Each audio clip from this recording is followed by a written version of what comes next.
10 మంది ఎమ్మెల్యేలు రాజీనామా చేస్తారండి, బై ఎలక్షన్ వస్తుందండి. కాంగ్రెస్ పార్టీ అయితే గెలవదు. బీజేపీకి అవకాశం ఉండొచ్చు, లేదా బీఆర్ఎస్కి అవకాశం ఉండొచ్చు.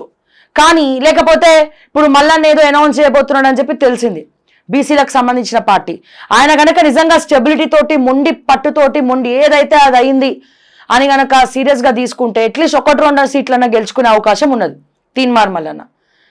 సో ఇక్కడ ఈ ఈ ఈ రకంగా ఈ రకంగా మరి ఒకవేళ బీఆర్ఎస్ ఇంకా తన తప్పులు సరిదిద్దుకోకపోతే ఒక కొత్త పార్టీ రావడానికి అవకాశం ఉన్నది. అది నిరుద్యోగులు అందరు కలిసి పార్టీ పెట్టచ్చు, లేకపోతే ఇంకెవరన్నా పెట్టచ్చు. ఎందుకంటే రానున్నది జమిలి ఎన్నికలు, ఒక ఏడాది ముందే జరిగే అవకాశం కూడా ఉన్నది. ఒక దేశం ఒకే ఎన్నిక. ఈ ప్రక్రియలో ఏమైపోతుందంటే 100 కోట్ల రూపాయలు ఖర్చు పెట్టినా బ్లాక్ మనీ అంతా కూడా ఏది కూడా ఖర్చు పెట్టరు. అండ్ ముఖ్యంగా తెలంగాణ విషయానికి వస్తే గనక ఈసారి డబ్బుతో ముడిపడదు. ఈసారి వీళ్ళు చేసే పనుల మీదనే ఆధారపడి ఉంటుంది. పబ్లిక్ మైండ్ సెట్ ఏ రకంగా మారిపోతుంది, వీళ్ళు ఎటు సైడ్ టర్న్ అవుతారు, ఏ సరికొత్త రాజకీయాలు తెరలేపుతాయి, అండ్ పబ్లిక్ మైండ్ సెట్ ఎలా ఉందనేది ఎవరు కూడా ఊహకందనటువంటి విషయం. ఇప్పుడు ఒక ఎన్నిక వస్తే, బైపోల్ ఎన్నిక వస్తేనే 100 కోట్లు ఖర్చు పెట్టినటువంటి ఘనత బీఆర్ఎస్ పార్టీది. ఈసారి ఏమంటున్నాము, 1 కోటి రూపాయలు 2 కోట్లు డబ్బులు ఎక్కువ ఖర్చు పెట్టకపోయినా వేరే పార్టీలు గెలిచే అవకాశం ఉన్నది, కాంగ్రెస్ తప్ప. అంటే ఆ రకంగా మారిపోయినది పబ్లిక్ మైండ్ సెట్. చాలా ఈజీ. కాకపోతే కావాల్సింది ఏంది, మొండితనం, పెంకితనం, ధైర్యం. ఈ 3 ప్లస్ సామాజిక తెలంగాణ. ఈసారి పెట్టే సరికొత్త పార్టీ మేనిఫెస్టోలో మరి ప్రజా నాయకులకు, ప్రజలకు, ఇటు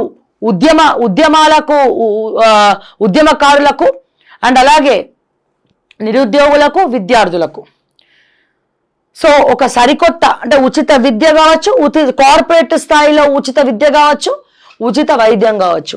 దీన్నే ప్రధాన ఎజెండా. బీసీ రిజర్వేషన్ లేదు, ఓసీ లేదు, ఎస్టీ లేదు, ఎస్సీ లేదు, సామాజిక తెలంగాణ, అందరూ సమానం అనుకుంటూ ఏదైతే ప్రజలకు బీసీలైనా, ఓసీలైనా, ఎస్టీలైనా, ఎస్సీలైనా ప్రతి ఒక్కరికి కూడా ఉచిత విద్య, ఉచిత వైద్యం కార్పొరేట్ స్థాయిలో ఇస్తామని చెప్పి సరికొత్త మేనిఫెస్టో బయటికి వచ్చి గనక బలంగా, జోరుగా ప్రజలు నమ్మించే విధంగా తిరిగితే నో డౌట్ బీఆర్ఎస్ ని కూడా దాటి క్రాస్ అయిపోయి సరికొత్త పార్టీ వెళ్ళే అవకాశం ఉన్నది.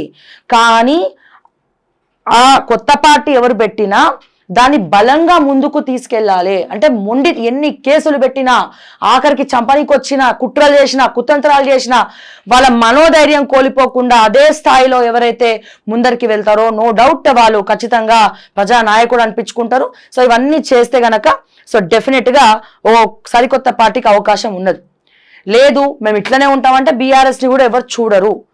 సరిదిద్దుకోవాల్సినటువంటి అవసరం ఉన్నది. అవినీతి అనే ఏర్లను ఏవైతే మొలకలు ఉన్నాయో ఆ వేర్లను పీకి అవతల పడేయాల్సినటువంటి అవసరం ఉన్నది. కాకపోతే ఇక్కడ పార్టీ విషయంలో నాకు ఎవరైనా ఒక్కటే అని చెప్పి కేసీఆర్ ఏదో గుర్తైతే చేసిండు అందరికీ. అంటే పార్టీ లైన్ క్రాస్ చేస్తే బిడ్డను కూడా వదిలిపెట్టా, నేను ఎవరినైనా సరే సస్పెండ్ చేసి పడేస్తా అని చెప్పి మొన్న చెప్పడం జరిగింది. సో మొత్తానికి ఇప్పుడు ఈ 10 మంది ఎమ్మెల్యేలు రేవంత్కి తలనొప్పిగా మారబోతున్నారు. సో మీరు రమ్మంటేనే కదా మేము పార్టీలోకి వచ్చినాం, ఇప్పుడు పొమ్మంటున్నారు. మిమ్మల్ని నమ్ముకొని మేము పార్టీలోకి వస్తే మీరు మమ్మల్ని రాజీనామా చేయమంటున్నారు. మీ వల్ల మా రాజకీయ భవిష్యత్తు కూడా మొత్తం ప్రశ్నార్థకంగా మారింది అని చెప్పి వీళ్ళైతే మాట్లాడుతున్నటువంటి మొత్తం కూడా విపరీతంగా టెన్షన్లో ఉన్నారు. వాళ్ళ ఏ పార్టీ కూడా నెక్స్ట్ వాళ్ళ టికెట్ ఇవ్వదు. వాళ్ళు పోటీ చేస్తే ఇండిపెండెంట్గా పోటీ చేయాల్సిందే, చేసినా పబ్లిక్ ఓట్లేరు. సో వేరే పార్టీస్ టికెట్ ఇవ్వరు. ఎందుకంటే రానున్న వీళ్ళ ముఖాలే చూసి పబ్లిక్కి బోర్ కొట్టేయడం కాదు, ఎట్లా ఉంటుందంటే ఫ్రెష్ ఫేసెస్ కావాలని కోరుకుంటున్నారు పబ్లిక్. అది కూడా కొంచెం యువ నాయకులు రావాలి రాజకీయాల్లోకి అని చెప్పి తెలంగాణ పబ్లిక్ అయితే కోరుకుంటున్నారు. మరి ఇటువంటి తరుణంలో మళ్ళీ వీళ్ళకే టికెట్ ఇచ్చే ధైర్యం ఏ పార్టీ కూడా చేయదు. వీళ్ళ రాజకీయ భవిష్యత్తుని వాళ్ళ పీకల మీద వాళ్ళే కాలేసుకొని పాతాళంలోకి తొక్కేసుకున్నారని మాత్రం మనం ఈ సందర్భంగా చెప్పచ్చు. మరి చూద్దాం రేపో ఎల్లుండో మరి ఏం జరగబోతోంది కాంగ్రెస్లో.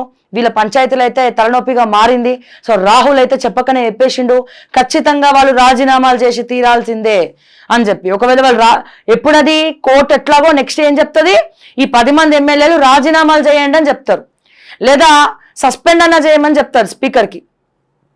సో మరి దీనికంటే ముందు ఈ కోర్టు తీర్పు ఇవ్వడం కంటే ముందు వీళ్ళనే రాజీనామా చేయమని చెప్పండి అని చెప్పి మరి రాహుల్ గాంధీ మంత్రాలు అయితే జరపడం జరిగింది. అండ్ ఉట్టుగా పోయినరా ఈ 10 మంది ఎమ్మెల్యేలు, ఒక్కొక్కరు మినిమం 50 నుండి 100 కోట్లు ఫండింగ్ ఇచ్చి మరి పోయినరు. మరి ఆ ఫండింగ్లు వస్తాయా వీళ్ళకి? 5 ఏళ్ల నుంచి సంపాదించుకున్న పైసలన్నీ బూడిదలో పోసిన పన్నీరు అయిపోయాయి. గెలవడానికి ఎన్నికల్లో ఖర్చు పెట్టగానే కాంగ్రెస్ అధికారంలోకి వచ్చి పార్టీ మారగానే రేవంత్కి ఫండింగ్ ఇచ్చినాము. ఇంకొంతమంది అయితే కొన్ని డబ్బులు ఈడీ దగ్గర ఐటీ దగ్గర స్టక్ అయిపోయినాయి. ఇప్పుడు డబ్బు లేదు, ఇటు పేరు లేదు, అటు పవరు లేదు.